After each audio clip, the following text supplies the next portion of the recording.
किधर आए हो? बकरा चाहिए मुझे, कोई बकरा, वन सोना।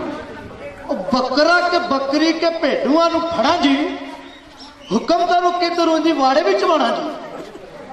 ऐ वेखो दाना, ए वन माल चो, अब मलक माल बोलदा जी अजे वाल माल चो।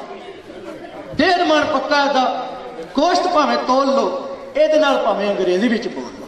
मलक साहब गल्लां दी मशीन ते कां कां बोलना है, हत्ती गन्ना झाड़ के ते दंदा नाल खोलना है। टूल टैक्स सने मैनू किन्ने विच पैना है?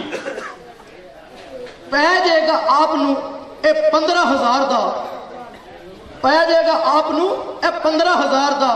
ਦਾਣਾ ਸਾਹਿਬ ਸੁਥਰਾ ਜੇ ਝੂਠ ਨਹੀਂ ਮੈਂ ਮਾਰ। मलक साहब 15,000 च कार आ जांदी है, फोन लग जांदा है ते बहार आ जांदी है। हौली हौली बोलो मलक साहब, हौली बोलो मलक साहब, झट ना गुजारेगा। सुन लिया बकरे तो ठुड कट मारेगा। तुसी कुछ अगे वधो, मैं पिछे हटना। मुल वाली रस्सी नूं मैं होर जरा वटना। 15,000 चू रुपया कट कर लियो, मुक गई जे गल हुण फटोफट कर लियो। चुप होए, गिट्ठा नाल कद पिया मिनना है, उड्डे जांदी पंछी दे कर कंध पिया गिनना है। गल्लां ने तुसुबा दियां किन्नियां तराशियां, साडे जे शरीफां नाल करे तू बदमाशियां। मलक साहब तुसी, ओ मलक साहब तुसी किहड़े पासों शरीफ हो? असी बदमाश है तो तुसी साडे चीफ हो।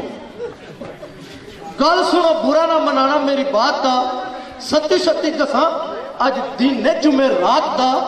हुण तुसी बकरे दा भुल जाओ रस्ता, कम करो ऐस तू भी सस्ता ते हस्ता। मंडी विच निकल के ते शहर विच वड़ के ले जाओ रस्ते च कुक्कड़ इक फड़।